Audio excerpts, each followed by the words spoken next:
you to answer some questions. And so, go to menti.com, and if you have location enabled, then you'll find this. If not, just type in 349192 and answer these questions. There's some easy ones, and then kind of one that you can fill in on your own. So, when is failure a bad thing? And you get a couple choices there. How often have you experienced significant failure? And then, on the other side, what would you say determines success? So if you wouldn't mind answering those, I'm going to go look and see what you guys have come up with.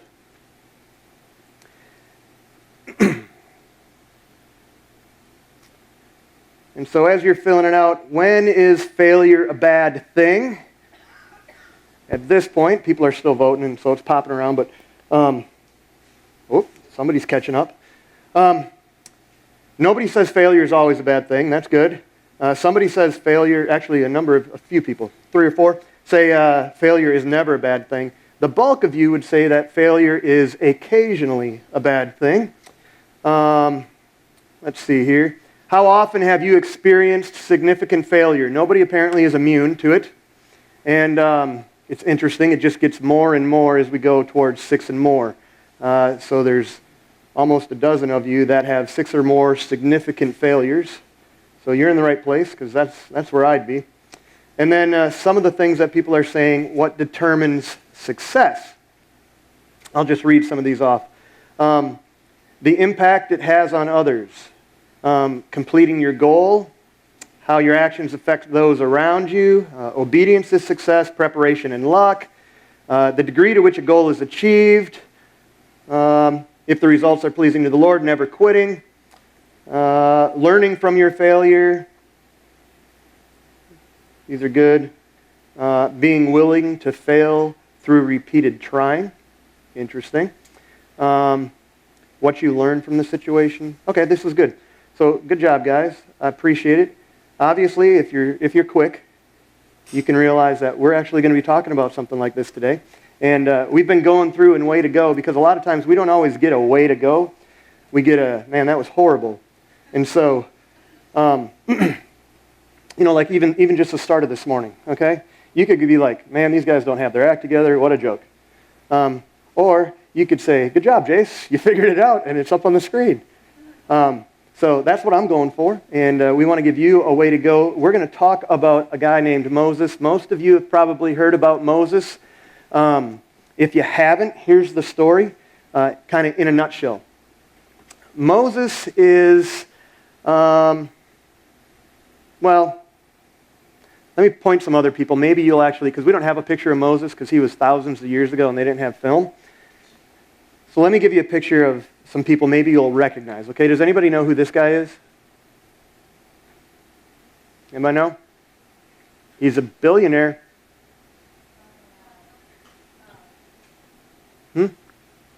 Okay. Let me add a couple props and see if you can tell me who this guy is then.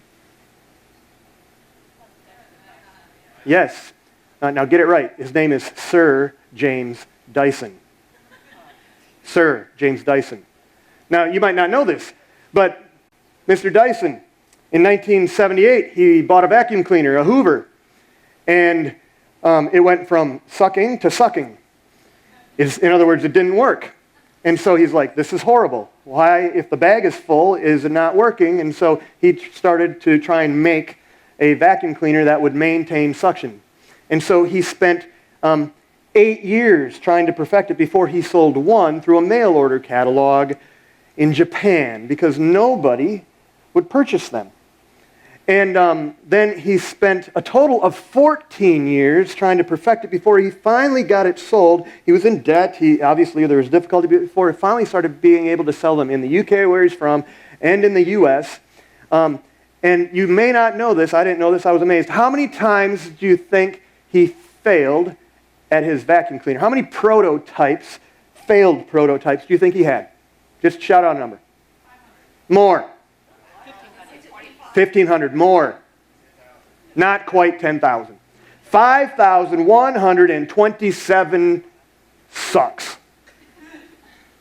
That's what he did. Okay? But I got another example. Okay?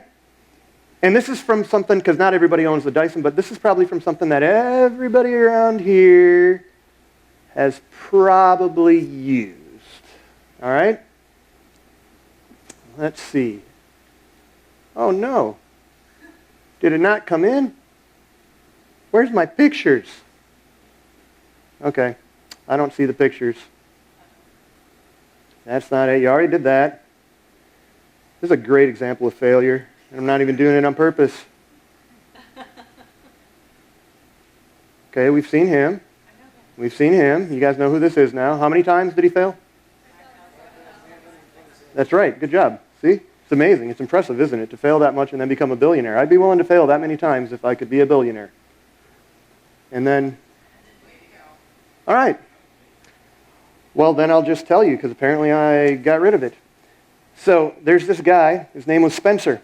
And Spencer worked at 3M, and his job was to come up with a strong adhesive to help in the aerospace industry. Okay? Like a super strong bond. The problem is, what he came up with was horrible. It was a pressure-sensitive light bond. Okay? Didn't work. And he's like, there's got to be a use for this. So because he's an inventor, and so he goes to the bigwigs. He's like, we got to be able to do something. They're like, no, no, no. 5 years he tried. Finally, he just gives up and shelves it.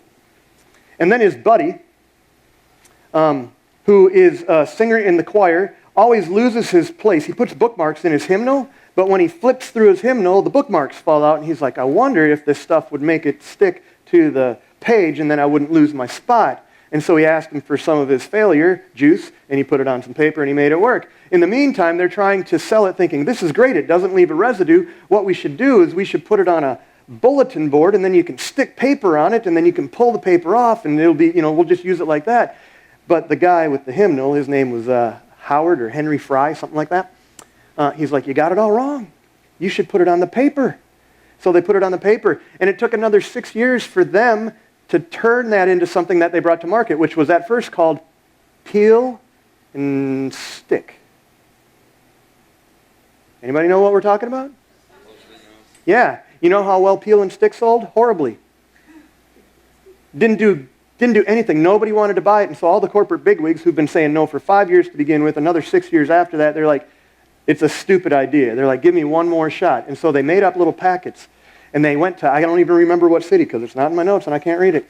And they started handing them out, and they told people, hey, these, you can use these. And it was on yellow paper. Do you know why it was on yellow paper? Because the people who produced it, they had extra yellow paper laying around. They really didn't care that much. But it turns out that they changed the name, they relaunched, and there was a 90% reorder rate, and now we have Post-its. And that guy's kind of rich too. So, I say that because when you look at the things that we do, a lot of us fail, and we fail repeatedly, and some of us, we give up. But what I want you to do is, I might have a picture in here, hold on. Write this down. Failure's just feedback. Okay, because that's really all it is. Failure's just feedback. And let me see if there's a picture. Oh my goodness, I found them. There they are. Spencer Silver, okay, it was Arthur, not Henry, and Henry Fry. And I already told you this story, okay, so you wouldn't recognize them. What? Arthur, sorry, I said it was. Whatever, okay? I really did not plan on being like the largest illustration of an absolute failure this morning. But there I go. Here's what I want you to write down before we get to Moses. Okay? Failure is just feedback. You know that. You've already written it down. But write this down. That failure is refusing to turn a stumbling block into a stepping stone. And so those of you who have 6 or more significant failures, you can think of something that you blew it up. You screwed it up royally. Failure is when you refuse to turn that thing that you stumbled over into a stepping stone. And so it's all about how you respond to failure, not whether or not you fail, because we're all going to fail. So let's look here at Moses. And Moses starts this story in Exodus. It's at the beginning of your Bible. And it was a time when all the little children, all the little Jewish children were supposed to be killed. And Moses' mom didn't really want that to happen, and so they put him in a basket, and he was rescued at the river by one of the ruler's daughters, the Pharaoh's daughter. And they took cute little Moses into their home. And the interesting part of that story is that Moses' sister was watching and said, "Hey, do you need somebody to feed the little baby?" And they're like, "Sure," and went and got Moses' mom. So Moses' mom got to help raise Moses even though he wasn't going to live there. And that's kind of how it starts. And then we don't read a whole lot until chapter 2, right after he's born, and it says Moses grows up. And we're going to have to look, and this is a question we're going to answer. How do you respond to failure? Okay? How do you respond to failure? So if you're in chapter 2 of Exodus, start in verse 11 and read this along with me. One day, when Moses had grown up, he went out to his people, and he looked on their burdens, and he saw an Egyptian beating a Hebrew, one of his people. He looked this way and that, and seeing no one, he struck down the Egyptian, and he hit him in the sand. When he went out the next day, behold, 2 Hebrews were struggling together, and he said to the man in the wrong, "Why did you strike your companion?" And he answered him, "Who made you prince and judge over us? Do you mean to kill me as you killed the Egyptian?" And then Moses was afraid, and he thought, "Surely this thing is known." And when Pharaoh heard of it, he sought to kill Moses. But Moses fled from Pharaoh, and he stayed in the land of Midian, and he sat down by a well. So, have you ever responded like Moses? You've had some big failure, somebody finds out about it, and you just run away and hide? What in the world? What is this doing? That was last week. Well, your answer is run away and hide. You ever done that? There was one time, I don't know if I've told you guys this story before. I played t-ball. I played t-ball and I played baseball and all that kind of stuff. And when I was probably 6, we were playing t-ball and it was hot. It was in Minnesota, but it was hot, even kind of like it is right now. And it was my first year playing.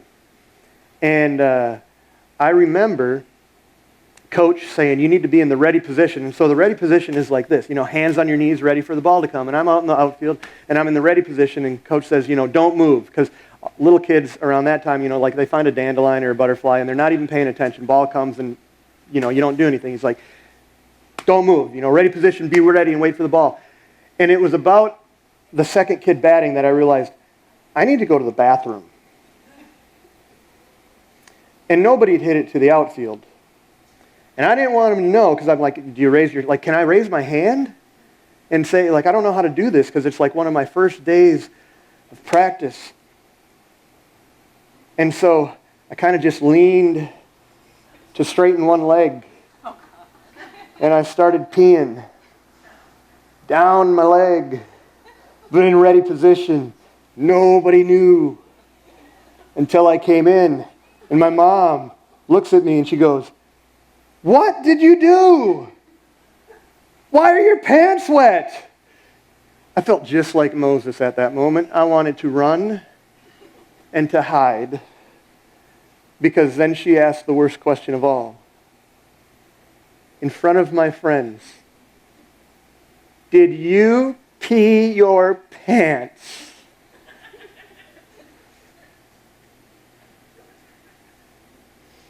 Still hurts me to this day. Because the answer was yes. But I wanted to run away. You ever been like that? And I didn't even outgrow it. I outgrew peeing my pants. That's for sure. But my senior year of high school, I was playing golf. And I literally had the round of my life. I'm playing with my best friend. I'm not a real good golfer. I'm still not. My kids can beat me. We might even go try and play today. They've called me out. But I played really well. I shot even par, and it was in a qualifier for the state tournament. I actually beat my friend on 2 playoff holes, and he was really good, but I beat him.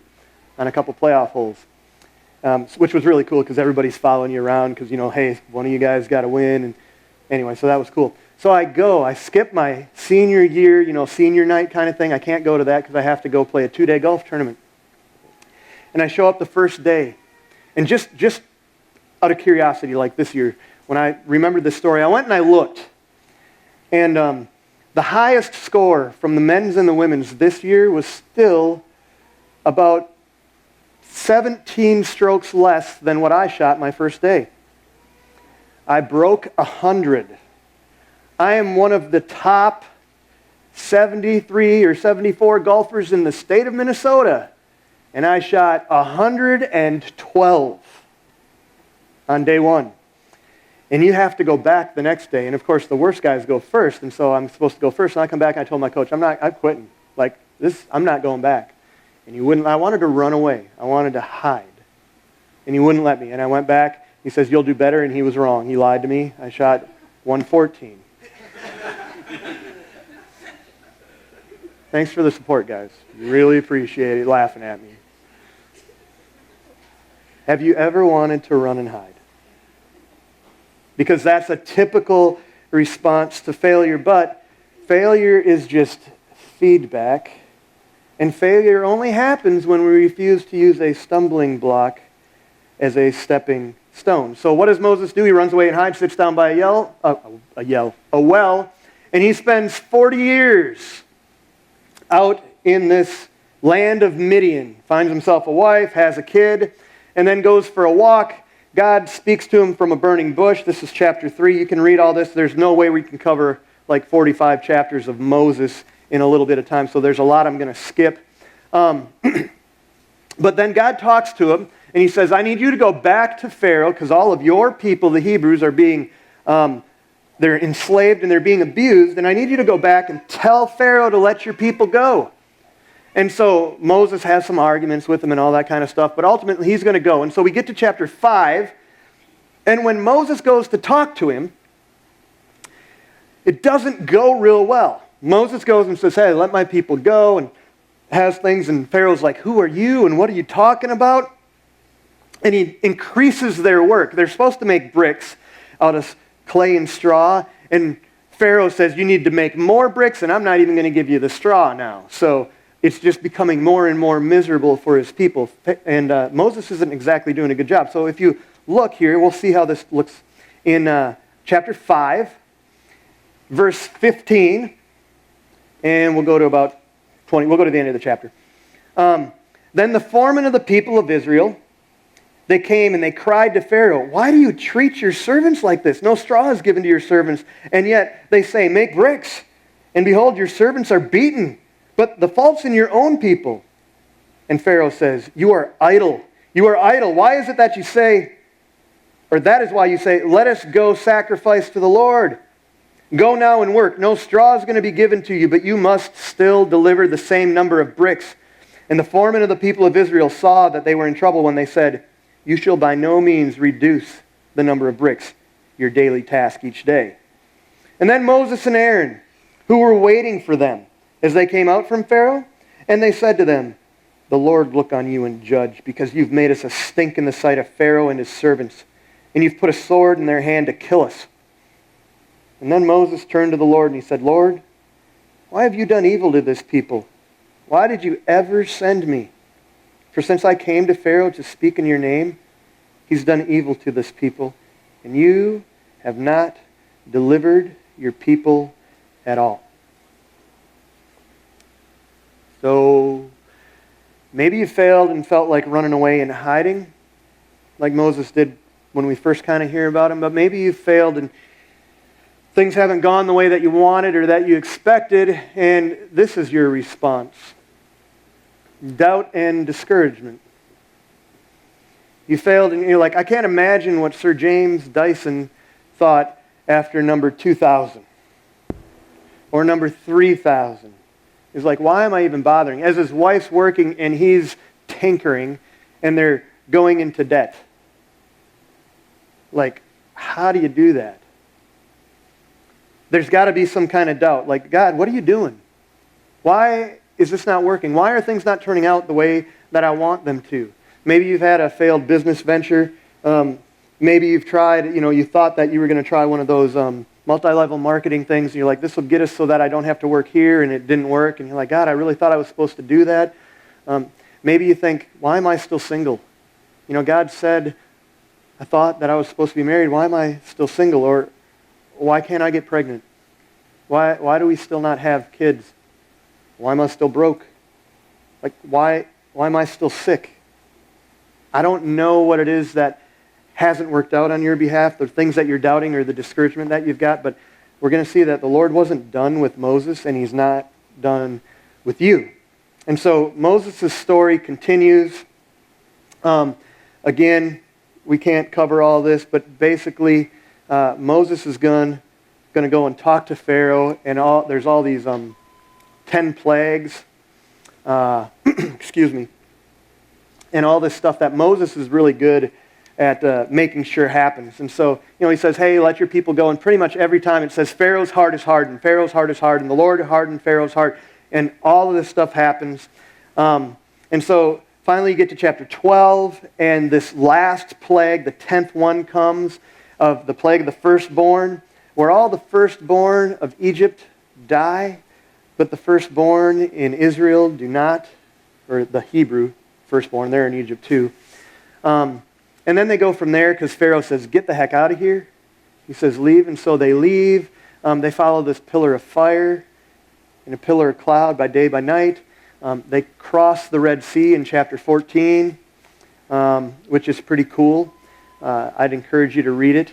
And then they get to chapter 15, they celebrate crossing the Red Sea. In chapter 16, they find out they're hungry and they don't have any food to eat. And they're like, man, we don't have anything to eat. And God provides them manna, which just the interesting thing to that is that's the word for what is it, because they wake up in the morning and there's what is it on the ground, and that's what God says, go eat it. It's manna. Well, then they realize in chapter 17, this is where we're going to camp for a second. In chapter 17, they're thirsty and there's no water to drink. So in chapter 17, starting in verse 1, all the congregation of the people of Israel moved on from the wilderness of Sin by stages, according to the commandment of the Lord, and they camped at Rephidim. But there was no water for the people to drink. Therefore, the people quarreled with Moses, and they said, give us water to drink. And Moses said to them, why do you quarrel with me? Why do you test the Lord? But the people thirsted there for water, and the people grumbled against Moses, and they said, why did you bring me up out of Egypt? To kill us and our children and our livestock with thirst? So you can kind of hear what they're saying. They're thirsty and they're not happy about it. And so why is this happening? You wanted to kill us, Moses? So Moses cried to the Lord, what shall I do with this people? They are almost ready to stone me. And the Lord said to Moses, pass on before the people, taking with you some of the elders of Israel, and take in your hand the staff with which you struck the Nile, and go. Behold, I will stand before you there on the rock at Horeb. And you shall strike the rock, and water will come out of it, and the people will drink. And Moses did this in the sight of the elders of Israel. And he called the name of the place Massah and Meribah, because of the quarreling of the people of Israel, and because they tested the Lord by saying, is the Lord among us or not? Now, you might not see where Moses has failed here, because he did exactly what God told him to do. Like, the people are complaining, so instead of arguing with them, Moses goes to God and he says, what am I supposed to do? They're ready to stone me. And the Lord tells him, go, take your staff, strike the rock, I'll give them water. Moses does it. Great story, right? This time.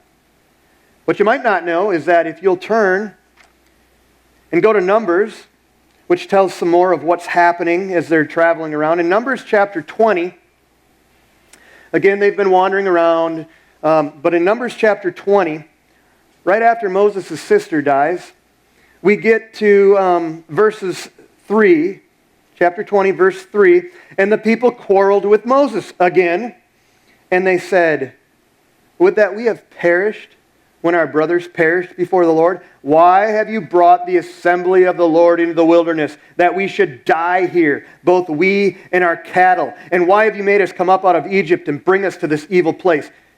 It is no place for grain, or figs, or vines, or pomegranates, and there is no water to drink. Same thing, sounds like, right? It's a different story, different place. So then Moses and Aaron, they went from the presence of the assembly to the entrance of the tent of meeting, and they fell on their faces. And the glory of the Lord appeared to them. And the Lord spoke to Moses, saying, take the staff and assemble the congregation, you and Aaron your brother, and tell the rock before their eyes to yield its water. So you shall bring water out of the rock from them, or for them, and give drink to the congregation and their cattle. And Moses took the staff from before the Lord as he commanded. Verse 10. Then Moses and Aaron gathered the assembly together before the rock. And he said to them, hear now, you rebels. Shall we bring water from this rock for you? And Moses lifted up his hand, and he struck the rock with his staff twice, and water came out abundantly. And the congregation drank, and their livestock drank too. So Moses doesn't do what God told him, because God told him just to take your staff but go and speak, and he strikes the rock and the water still comes anyway. So Moses didn't actually do what God told him to do. As a matter of fact, Moses did something that a lot of us do when we find that we've failed in the past. That when we have an opportunity to succeed again, we think we can succeed by simply trying harder. And so Moses, instead of listening to what God said, just talk to the rock and water will come. He did what happened and what seemed to work before, but that's not how it's supposed to work. Look at verse 12 and verse 13 right after this. So Moses raises it up, says, you rebels, do I have to bring water from this rock? And he strikes the rock 2 times, water comes out, and it waters everybody. Verse 12. And the Lord said to Moses and Aaron, because you did not believe in me, to uphold me as holy in the eyes of the people of Israel, therefore you shall not bring this assembly into the land that I have given them. These are the waters of Meribah, where the people of Israel quarreled with the Lord, and through them he showed himself holy. See, guys, we do the same thing. A lot of times we fail because we don't believe what's going to happen if we don't try so hard. And this happens a lot in our spiritual walk. We think that if we would just get it right, if we would just clean ourselves up, then God would accept us. If we would just read our Bible more, learn how to pray, if we would just not cuss or not do this or whatever it is that's on your list of don'ts or do's, and we do it, if we would just try harder, we'd get it right and God would be pleased with us, and that's not what it says. It's not how it works. It says that Moses tried that, and God said, whoa, because you didn't believe in me, and keep me holy in the eyes of the people, Moses is not going to be able to go to the promised land. He's not a failure of a man, though. He is simply a man who failed. And so, turn a little bit later here, just so you can see, I'm not lying. He can't go to the promised land, but remember, God was faithful. He still brought water out of the rock, even though Moses failed. Go to chapter 34 in Deuteronomy. Just to understand, okay, so we've had all this to cover, and it's talked about Moses. He's a great guy the whole time. He's just failed a few times, but he's not a failure. And you get to chapter 34. And verse 5, it says, so Moses, the servant of the Lord, died there in the land of Moab, according to the word of the Lord. And he, talking about God himself, buried him in the valley of the land of Moab, opposite Beth Peor. But no one knows the place of his burial to this day. Moses was 120 years old when he dies. His eye was undimmed, his vigor unabated. And you skip down to the end, 10, verse 10. And there has not arisen a prophet since in all Israel like Moses, who the Lord knew face to face, none like him. For all the signs and the wonders that the Lord sent him to do in the land of Egypt, to Pharaoh and to all his servants and to all this land, and for all the mighty power and all the great deeds of terror that Moses did in the sight of the Lord. So we would think that Moses did not get to see the promised land, right? But if you think that, that's not true. Turn to Matthew. Matthew's in the New Testament. Matthew chapter 17. Okay, remember, Moses was forbidden to lead the people into the promised land. God took him up on a hill. He said, look, there you go. You're not going. I'm going to take you, I'm going to bury you, and that's that. All because he struck the rock twice. But God is still a good God, because even though he did not speak to the rock, he gave water from it. God did. And even though Moses didn't get to lead the people into the land, in chapter 17 of Matthew, listen to this. After 6 days, Jesus took with him Peter and James and John, his brother, and he led them up a high mountain by themselves. And he was transfigured before them, and his face shone like the sun, and his clothes became white as light. And behold, there appeared to them Moses and Elijah, talking with him. And Peter said to Jesus, Lord, it's good that we're here with you. If you wish, I'll make 3 tents here, one for you, and one for Moses, and one for Elijah. And he was still speaking when, behold, a bright cloud overshadowed them, and a voice from the cloud said, This is my beloved Son, with whom I'm well pleased. Listen to him. When the disciples heard this, they fell on their faces and were terrified. But Jesus came, and he touched them, and he said, Rise, have no fear. And when they lifted up their eyes, they saw no one but Jesus only. But who did they see there? Moses. See, what we tend to forget is that even though we have consequences that may keep us from the thing that we so yearned for, God is so compassionate and so faithful that he will still keep his promise. He promised that he would give the people water out of the rock, and even though Moses didn't follow the rules, he gave people water out of the rock. He promised Moses that he would see the promised land. And even though he couldn't lead the people into the promised land, Moses was able to see the promised land. He was in the promised land, and he was in the promised land with Jesus. So, what do we do when we fail? Some of us, we run and hide. Some of us, we doubt and we get discouraged. Some of us, we just think we need to try harder. But here's the question, what should we do when we fail? Because nobody's immune from this. We've all failed. What should we do? Go back to Numbers real quick. Why'd God tell Moses to just speak to the rock? Does anybody know? Because in Exodus he told him to strike the rock. And then in Numbers he tells him to speak to the rock. So what's the deal with the rock? Maybe we haven't thought deep enough about what the rock is. In 1 Corinthians chapter 10, we're kind of given a little bit of an explanation. 1 Corinthians chapter 10 says this, For I do not, this is Paul, he's writing to the Corinthians, it's thousands of years after Moses, but he's referencing this story. He says, I don't want you to be unaware, brothers, that our fathers were all under the cloud and all passed through the sea, and all were baptized into Moses in the cloud and in the sea, and all ate the same spiritual food, and all drank the same spiritual drink, for they drank from the spiritual rock that followed them. And the rock was Christ. The rock is Christ.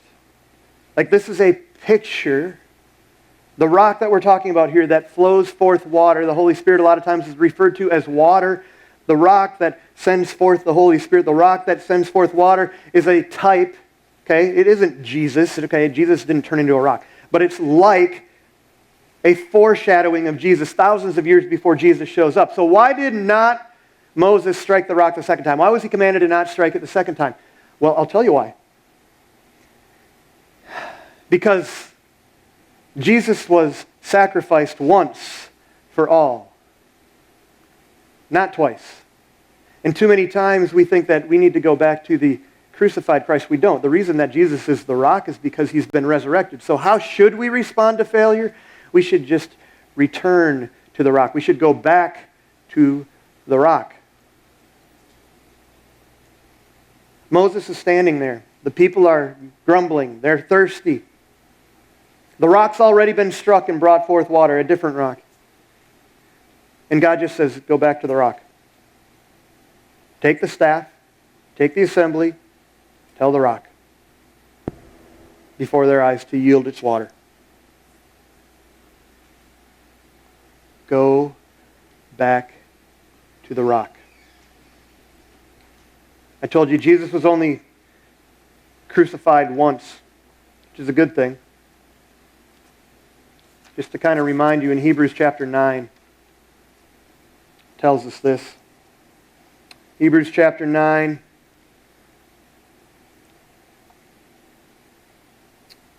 Verse 27, just as it is appointed for man to die once, and after that comes judgment, so Christ, having been offered once to bear the sins of many, he will appear a second time, but not to deal with sin, but to save those who are eagerly waiting for him. Jesus was struck once. All we have to do is return to the rock. We've got one last verse I want you to look at. If you're following along in YouVersion, you see it there. It's in 1 Peter. It's in 1 Peter chapter 2.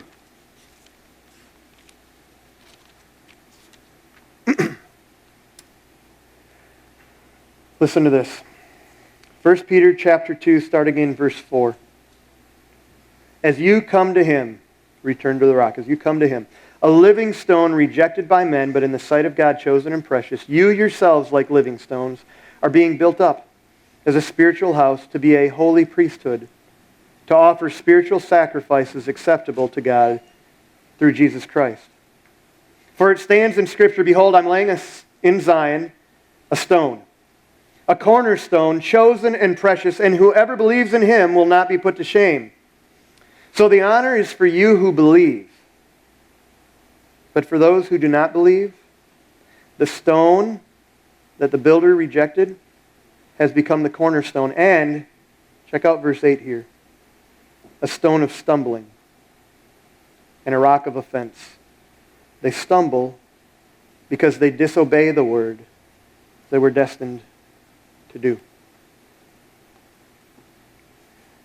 Jesus Christ is the rock that we are called to return to. We don't have to try harder. We don't have to doubt that he can do what we can't. We don't have to run and hide from him when we fail. We can return to him. The reason people stumble, and instead of using Jesus as a stepping stone, but just use him as a stumbling block, is because of our disobedience. It's because we choose sin, and we choose to do it our way. We choose to reason and try and figure out how we can get away with things. And you guys are no different than me standing out in a t-ball field, leaning to the side, hoping nobody notices. You're no different than me playing a horrible round of golf and embarrassed that everybody is going to see it because they posted in the state paper. Oh, let's see how Jason did. Wow. So what do? When that happens? You return to the rock. You don't have to try harder. You don't have to continue to doubt anymore. Because Jesus is the rock. Some people build their lives on sand. I'd encourage you to build your life on the rock of Jesus Christ.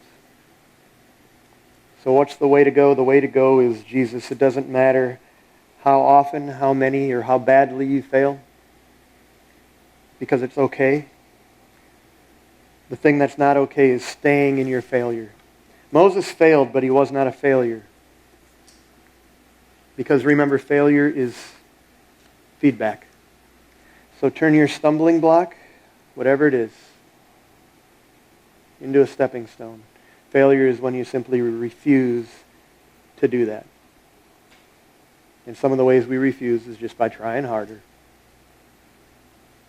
doubting everything God's already told us, or trying to hide from reality.